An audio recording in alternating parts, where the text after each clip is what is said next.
Gather around, friends, new and old, and welcome to the Powwow Podcast. I am your host, David. And I am Philip. And wow, man, what a Super Bowl that was. Tom Brady and the Bucks, man, are you kidding me? So good. And wow, in the weekend when his pants came down, whew. Yeah. Oh, yeah. David, we're recording this on Saturday. Right. Meaning we have not watched the Super Bowl. People listening to us have seen the Super Bowl because it's now Wednesday, but we have not seen it as of this recording. I mean, what are the chances that I could have gotten away with that? So you have a 50-50 shot of being right about the Buccaneers and Tom Brady winning. But the weekend pantsing everybody on live TV, I don't think he spent $7 million of his own money to pants the world. I mean, it would have people talking, you know? I mean, me especially, right? Already, even before it happened. I don't know. Yeah, okay. You're already talking and it hasn't even happened. Maybe we should move on from this. As listeners, Did I get it right? DM us. Anyway, so we'd love to welcome all of our listeners who tuned in last week. Thank you for coming back. We really hope you enjoyed the episode last week. And any new listeners, it's great to have you. Welcome. All right, so we're going to move along to explain the concept of the podcast for any new or, heck, even reoccurring visitors. Since we're still in our second episode, it's worth mentioning again. David, take us away. Well, this is a very laid-back, down-to-earth, but we endeavor to be out of this world as well, podcast. Yes. About the everyday happenings, anything that's relevant in the 21st century. We're two young guys. I think we bring a pretty unique perspective on things, an international perspective, and also just different backgrounds. You say international, but why is it international? We've neglected to mention this last We week. did, yeah, we forgot to say. So Phil and I are not in studio together. We are currently on a video call intercontinentally. I am in Europe right now. I'm in the Netherlands. And Phil, you are somewhere in Area 51. No. I will eventually sneak away and find out what I can for the powwow community. Find out and discover if there are any aliens in New Mexico or Area 51. Hint, hint. I think it's in Area 54. That's my personal theory. But no, I'm in Arizona and in America. And we are hitting the 70s already. I think, David, you're on the verge of a snowstorm, right? We are right in the middle of one right now. I had to walk through it a few minutes ago. Yeah, it's supposed to be the biggest snowstorm in 50 years, the biggest winter storm in 50 years in this country. So crazy. The winds are quite something. We sent our dogs out to go pee before my mom took them to bed, and it's so funny watching them like tiptoe through the snow, you know? Yeah. They didn't want to be outside any more than anybody else did.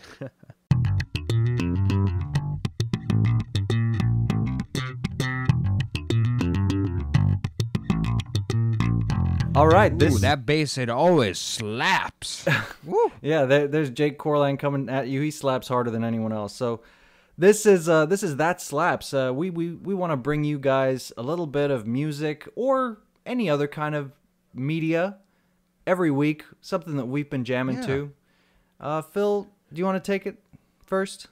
Yeah. So normally it can be a movie, TV show, or song. This week I'm continuing the theme and going to go with a song. This week, I feel like we're not going to have a lot of opportunities to kind of get sad songs. And since this week is more somber in tone and tenor, at least for my perspective, I'm gonna go with a song that kind of gives me those somber notes and emotions. I'm gonna go with "Forces of Attraction" by, I'm gonna say this wrong, but Johan Johansson. And it's from the soundtrack of The Theory of Everything. David? I love that movie. I really do.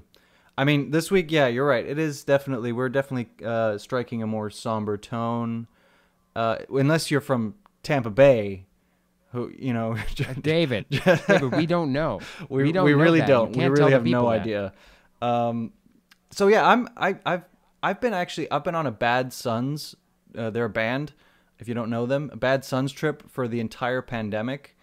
And this is a song I've been jamming to for quite a while. It's called Salt by Bad Sons, and it definitely slaps. So go check it out. And you know what? Phil had a great idea. Yes. We are going to shout out to listenership ideas because I won't take credit for this particular one. I do have a lot of great ideas, but this I'm just openly stealing. But we are going to open up a Spotlight or Spotify channel where all of our That Slaps, at least songs, we won't be able to put our movies or TV shows, but our songs we're going to put in one playlist for you to slap along to, as it were. Yeah, we might wait until a few weeks later when we've got a few more songs on there. Sure. Have the full rotation.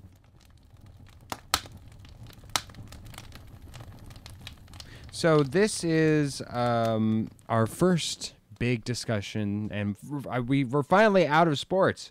God bless it, we're out of sports. We can move along away from sports, and what we aim to bring you is a full-on look at really the discussion or the struggles and post-holiday depression that we seem to always find ourselves. Now, you coined a phrase, David. I love it. Let's go along with it.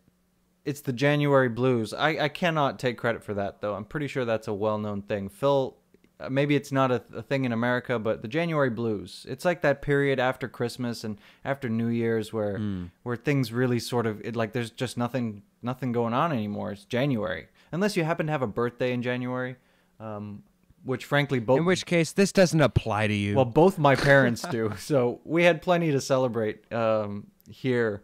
But even so, that post-Christmas sort of slump that you find yourself in.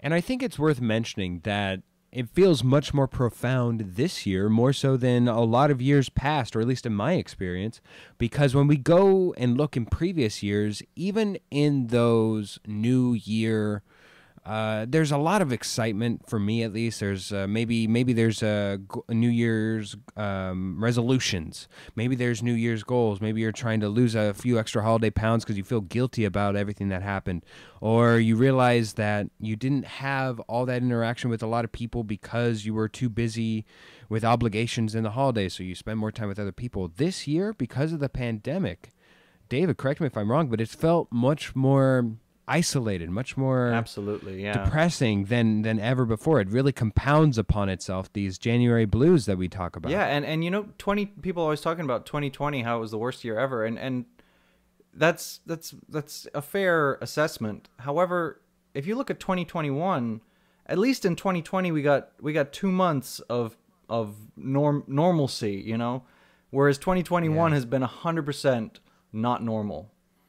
Yeah, no, it feels like a 2020 hangover, right? Yeah, so there's going to be a transition phase into 2021 where there's still little ebbs and flow, well, mostly ebbs of sad, depressing, like, oh, that's just some hangover from 2020. That's some weirdness. That's whatever the heck that is. But I think that as we move into February, I'm hoping that you and me, David, we can help provide our listeners with some things to help get them through what these January blues are, and we can maybe look back and kind of, shed a little light. Let's pull back the curtain a little bit on how we have been dealing with these January blues. So David, how has the January blues been affecting you?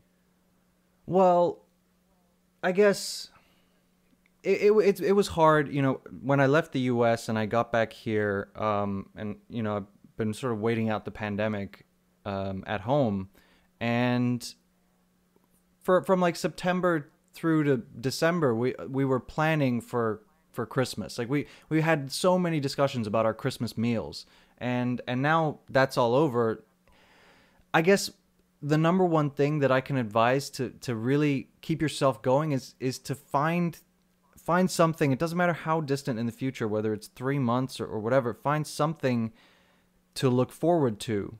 something like a positive light that you can aim for and look forward to.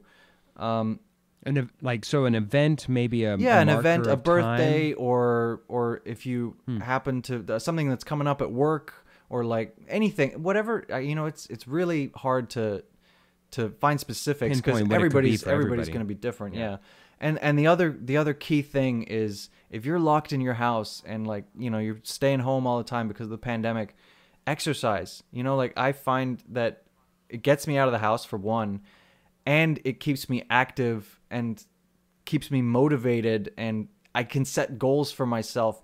And I don't know what I would do if I was sitting at home, not at least having that. And so I found that keeping fit and healthy has really helped me with my mental health as well. So for myself, I think I normally go in reverse of you, David. Like whenever I think of what's going to make me happy, exercise actually doesn't apply to me. I think I fall more in line with the general public, or at least maybe it's just the society that I hang around in. But I find that eating and watching movies is normally my go-to, my crutch. And I'm not saying that that's healthier by any means. You're absolutely right in your assumption of working and working out are definitely things that you should strive for. And I think that helps pull you out of any pitfalls that may be associated with eating, and specifically just binging while on the couch. However, I think that there's things that you can do while binging shows, while eating, that can service you. So in the sense of eating, I know that a lot of people, especially in the early stages of the pandemic, they found themselves twiddling their thumbs, and so there was a run on, I believe, flour and yeast and stuff, and they were running out of shelf space. The sourdough movement, the sourdough revolution. Exactly. I know people were going crazy to bake bread, and I think that that's a great idea. That if you have something, if you want to have fun, if you have a family with you right now, and none of you guys are really doing anything for the night, and you're looking for something to do, why don't you try baking without a recipe, or why don't you bake with a recipe? See the best success that you can do if you don't want to waste ingredients, and or see in a if more you can general make something sense, that you otherwise would do. In a more general sense, find a project, something that excites you, that you've wanted to do. Maybe you have to dig back in your brain, like 3 years ago you had an idea that you really wanted to start whittling. Maybe you can try whittling. That's what Amazon is for. Order yourselves a whittling kit. Now be careful with whittling. That's a great way to lose a finger. I've done some whittling, and I've cut my hands many times. Yes. I do want to clarify. I think that's what thimbles are for. I'm not trying to preach, okay? Like I've watched the entire way through The Office several times since the beginning of the pandemic. I think at least that's such a weird concept to me. 4 times maybe. And not to mention, like, I rewatched How I Met Your Mother. I'm now watching Modern Family, Brooklyn Nine-Nine. Like, I've binged so many shows that have like hundreds of episodes. So see that now this goes in direct retaliation of what I was saying, and partly what I want to fight against. I feel like the way that you go about watching movies I would never advise somebody to rewatch what you've done. I guess perhaps in general in life, I edge against going to repeat viewings upon things. It's very rare that I go and rewatch something, and if I do, it's usually to re-clarify on what I've seen, or it's enough time has passed that I've forgotten a fair amount of segments. The Office just makes me feel good, okay? But I think that's part of what the problem is. A lot of people are going for nostalgia and going on things that they remembered. I find much more enjoyment and much more activity and interest in having something that you actually do need to devote your time into.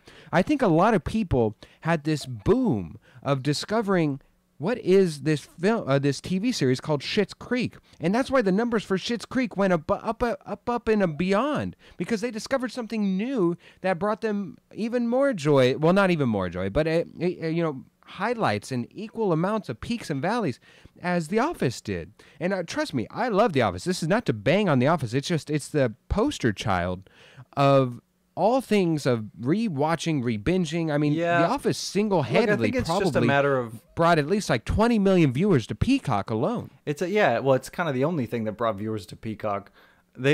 Anyway, look, The Office has changed my perspective on television. We're really going off topic here, but I'm going to embrace it. The Office has totally changed my perspective on comedy, on sitcom sitcoms, you know, because I used to love Friends, but I don't enjoy that as much. I hate, you know, I've gotten it's dated, so that's tired. why. Well, I've just gotten so tired of that laugh track, you know. Even those shows that film in front of a live studio audience, it's just it gets really old, and I find that a lot of those shows that they're just telling jokes, whereas The Office, Modern Family, Parks and Rec, I've only watched that like Sure. once, only once. But all those are really character based comedies. All the comedy is situational. You know, sitcom, situational comedy. It is situational and character based, and I think that's what makes those shows stronger. It's what makes me enjoy them more. Okay, I understand.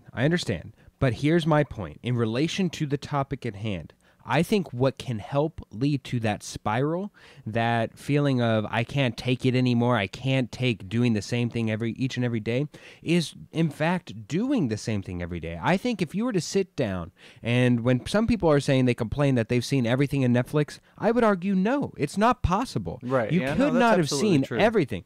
There are things that possibly would not appeal to you on the surface that I would urge you to try. Maybe go out and that's how you challenge yourself, because I myself, maybe this is part of the fault of myself of being so interested in cinema, is that I can kind of suggest this to people and not be a part of the general population who loves to rewatch things.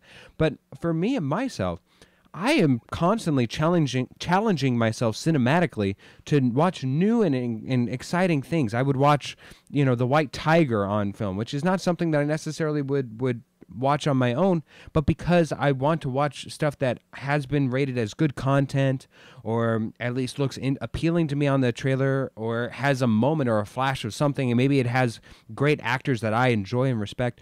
Getting something novel and something new within your cycle, even if it's just not the action itself of watching, but it's the form upon what you're watching, I cannot say enough about how much that will expand your ideas, how much that will expand your look, I creativity. don't disagree with you at all. Like I'm totally with you. I Okay. love to watch So- new things. Sure. I just We're maybe not in a don't get disagreement. tired of certain Right. things that I love.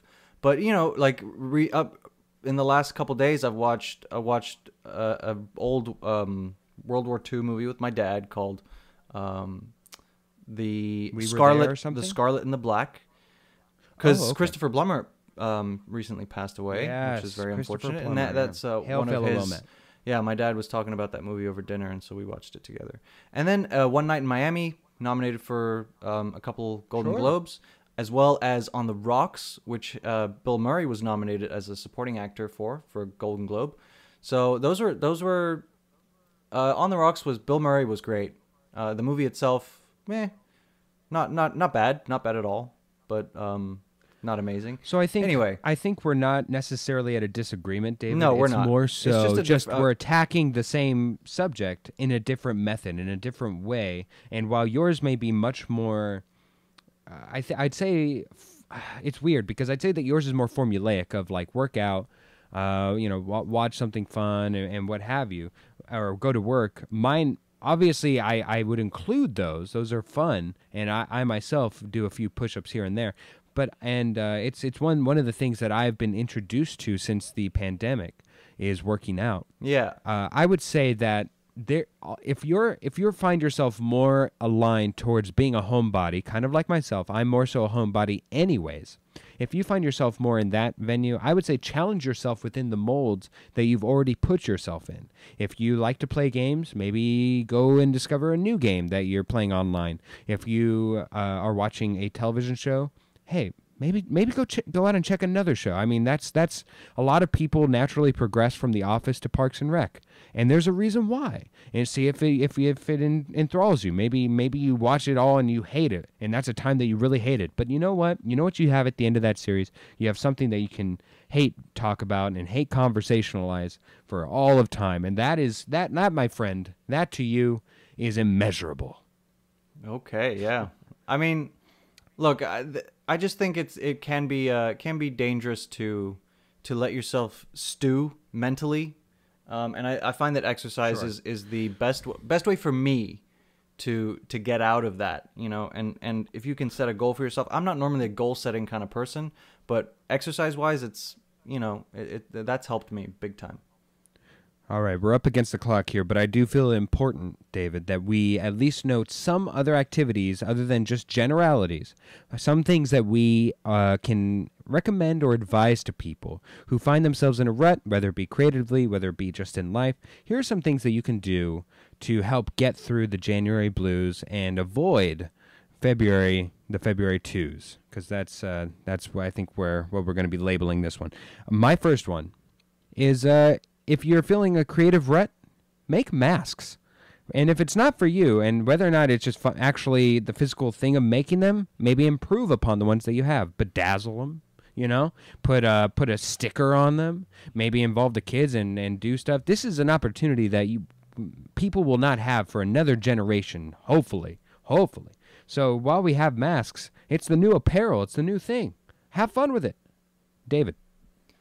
Yeah, I'm going to stick with not necessarily specifically exercise, because you can Are you going to exercise. say work out your triceps? No, no. I challenge you. I feel like to anybody work who's out your listening who doesn't triceps. know me maybe has some weird opinion of me at this point. No, I just think because you can exercise on a Peloton bike. I'm going to say get outside, because whether you're an introvert or an extrovert doesn't matter.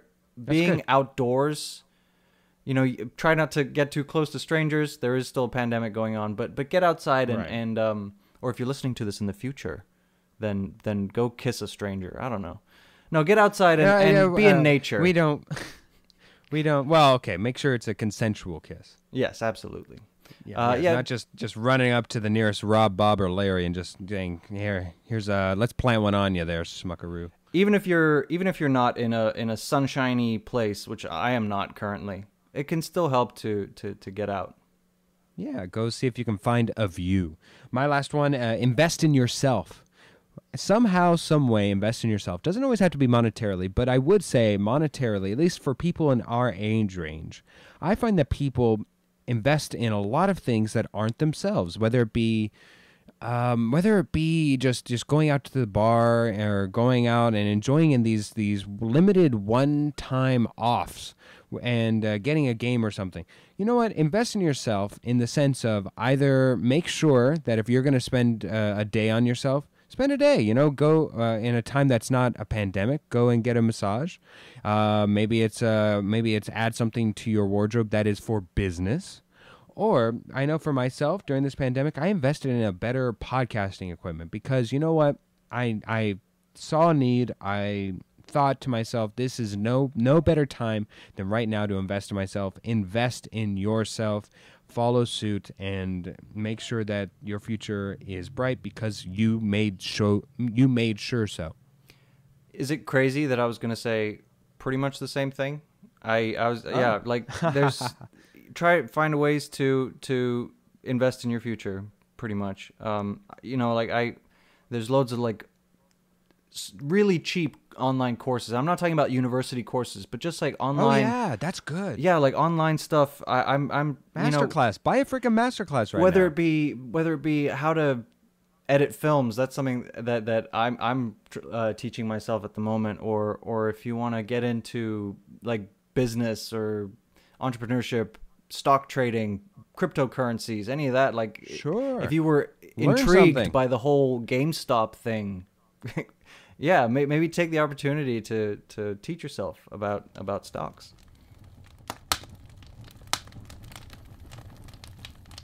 All right, we move along to our fun factoid of the week. This is the part of the episode where we each bring something that we learned this week, whether it be just an observation or whether it be absolutely certifiable fact. Either way, it's true. David, you go first. So I learned that recently discovered in Madagascar was the smallest reptile on Earth, it's some kind of chameleon. And it's 13.5 millimeters long, so just over half an inch. Yeah. I know if I was born that small, my mom wouldn't complain as much every birthday. My fun factoid of the week, a 60-minute nap can improve alertness for up to 10 hours, which I find so redundant because I am not a person who enjoys limited naps. I like whenever I take How a nap long? for me to have 60-minute nap, so an hour-long 60-minute nap. naps. It takes me, if I try to nap, it takes me about 60 minutes to even fall asleep. I'm not a napper. I know. I wish I was. I know. If I'm a napper, I want at least 2 hours booked. Like I want to have 2 hours free, just so that way if I go under, I have extra time, or if I need some more, I can say, you know what, you got 2 hours, Philip. You calm yourself.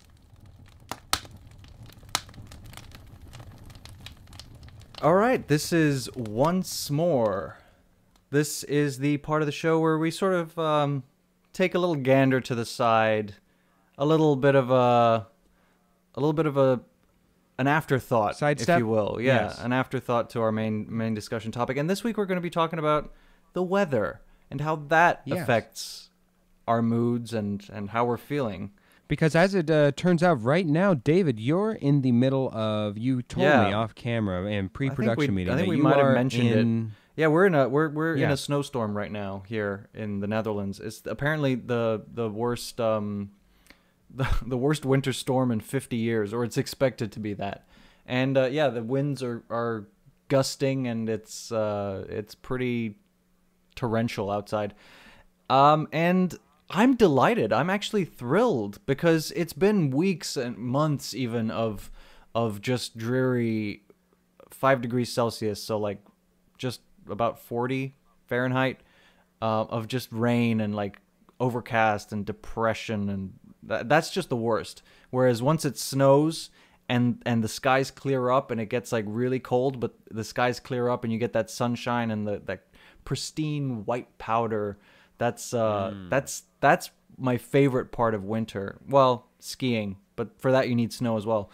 I'm normally like a hot weather guy. I love warm weather, but if it's gonna be winter, then it might as well be snowing and beautiful. And so I'm actually delighted with the snowstorm. See, this is what makes this podcast work, because we're opposites in this. We're in that I barely know what snow is, being from Arizona, raised in Arizona, and having lived mostly on the west coast of America.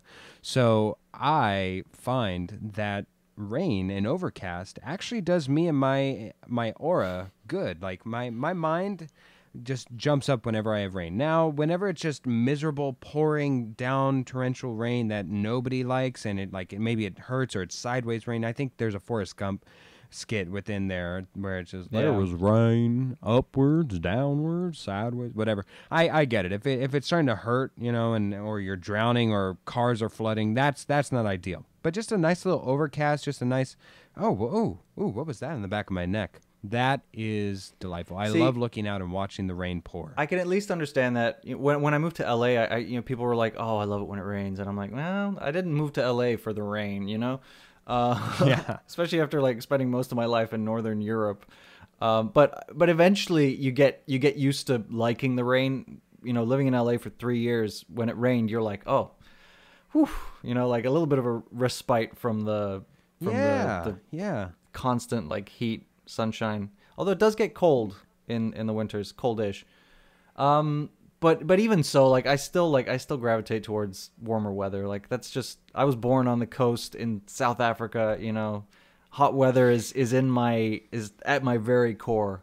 I think the best weather, hands down, is windy weather, because very rare. I know. You're giving me a look here that says, "What in the world?" No, that's because think about it. I think most of the time, windy weather just feels so good on my body to just there's kind a of difference just receive between it. breeze and wind. Like a nice cool breeze when it's hot. Oh yeah, that's great. But wind, like especially if it's cold, you need to live in Northern Europe, or at least somewhere rainy really, and cold and windy. Yeah, and then you'll all the time. You will eat your words, my friend. Yes. Maybe that's what it is. I'm just not. It's such a rarity for me that I don't appreciate the full amount of having to endure that weather 24/6, probably, because there's one good day each week, I'm sure. So, but hey, that's what makes us different. I'm sure each and every person all across the globe has different forms of weather that brings them happiness. If you talk to somebody in South Africa, as I know you used to be there yourself, you had a different preference there as well. You probably enjoyed rain there too. So. All right, and now it's game time. I've got a game for David, and remember, each and every week we will be doing a game, and keeping track of these games and how we do our win-loss record will come down at the end of the year, sometime within a year, and we will each bring to you, the people, a punishment, but that doesn't mean that that's the punishment we will pick. We hope that you will get involved on our social media sites. That's Instagram, Twitter, Facebook. We are growing, so we love and enjoy any and all interaction from you. If you want, go ahead and slide into our DMs anywhere. They're all open, and let us know what a suitable punishment for either one of us would be. Maybe you have one for each. Maybe you have one for just David because you know that he has a beard and I don't. Or maybe reverse. Maybe you're saying, hey, if you lose for all the year, maybe you deserve to wear a beard just like David. Or, hey, maybe that's a gift. Who knows? Who knows? You guys are more brilliant than I am at sometimes when it comes to these types of things. So we appreciate any and all ideas. But let's get back to the task at hand here. David, we talked about what we both did during the beginning of quarantine, now nearly a year ago, and it seems that you and I went further into our resolve of being more athletic.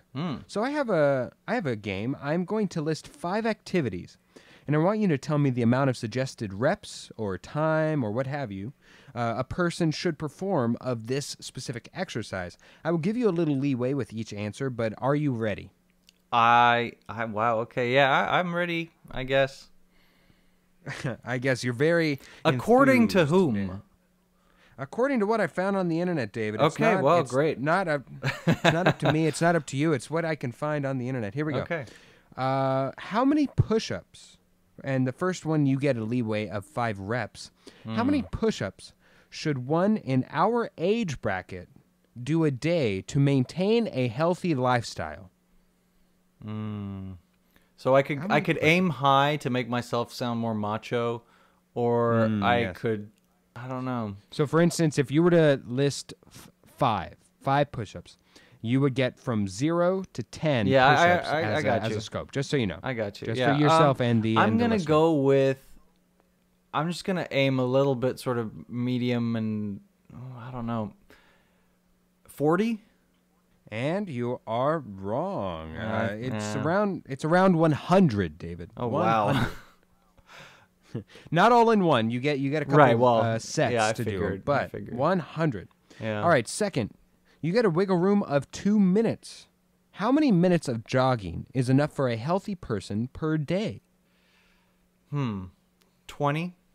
20 minutes per day, he says, and again, he is wrong. It's 10 minutes per day. What? But also there is a cap of certain hours per week before the amount of jogging does it significantly drops off. So there, I believe it's something around 45 hours per week. But once you hit that, 45 hours.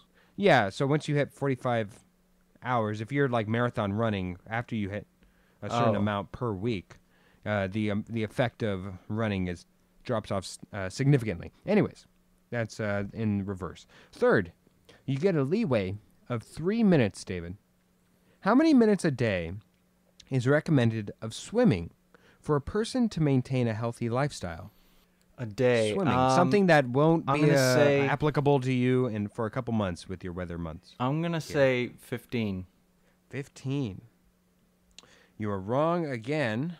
We are nearing a clean sweep here. 30 minutes per day of swimming. God, you're a bastard. Just to make sure that you're... hey, listen, we're going back and forth on this. We are going back and forth. Fourth, how many minutes of the mattress mumbo is necessary to hit the equivalent of calories it would take to walk 10,000 steps, and you have a leeway of 4 minutes. 10,000 steps. 10,000 steps. Oh my God. I'm gonna say, wait, how much? What's my leeway? Your leeway is 4 minutes. I'm gonna say 40 minutes. 2 hours and 5 minutes. 2 hours and 5 minutes, because they say that Am I overestimating burns, or underestimating how many calories you burn walking 10,000 steps or something? I don't know. It's about 450 or something like that. But each minute burns about 4 calories per minute. You know what? I think it depends how vigorously you're. Sure. Maybe. Yeah. I mean, if you're active in certain steps, then sure. Okay. So you've already lost this week, but let's edge this out. Finally, The Rock is legendary for his workout regimen. How many calories a day does Dwayne The Rock Johnson eat in order to fuel his physique? You get 50 calories as a leeway, and to help you with this, the USDA says a normal man in his 40s should consume 2,734 calories per day. So 50 calories as a buffer here. That's not much. How many? I'm just going to go ahead and guess 4,200. You were right to go above, just you didn't go high enough. 5,165 per day. The man You only gave me a eats leeway of and 50 eats calories. and eats. I'm just saying, I remember these games, my friend. I remember each week I'll let you set the tone, my friend. Each week you set the tone, and I will respond in due diligence. I think mine was a lot easier than yours. All right. In fairness, if the people come back and tell me that I was too hard on this game, I will go down in degree of difficulty. Listeners, I'm counting on you. You better DM our Instagram and and you just you put Phil in his place. All right, let's go over the scores. Pretty simple. Phil is 0-1 from last week. I am 0-1 from this week, and yeah, baby. I don't know if our tiebreaker might be how many questions we got right, because you got 2 questions right, and I got 0 right. So at the moment, you would technically, if we did do that, you would be ahead.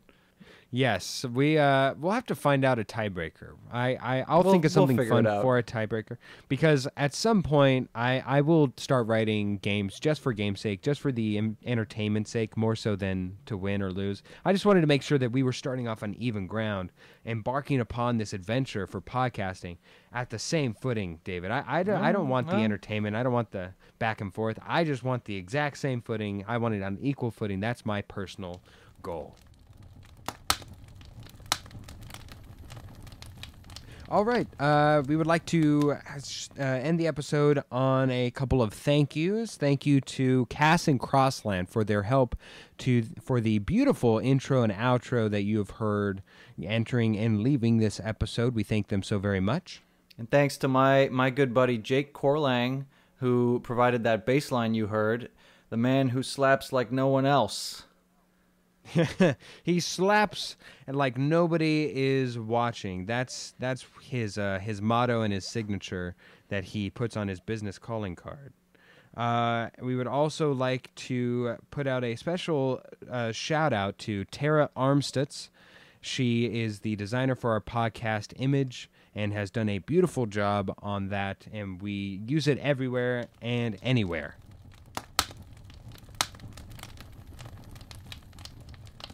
Thank you guys so much for listening. This has been the Powwow Podcast. Please find us on Instagram, Twitter, and Facebook. Our Instagram is @powwow_podcast. And find us on Spotify. Give us a subscribe. And we're also on Apple Podcasts. Give us a follow there as well, please. It's been great having you. Now buckle up, Buttercup, and look out for bears.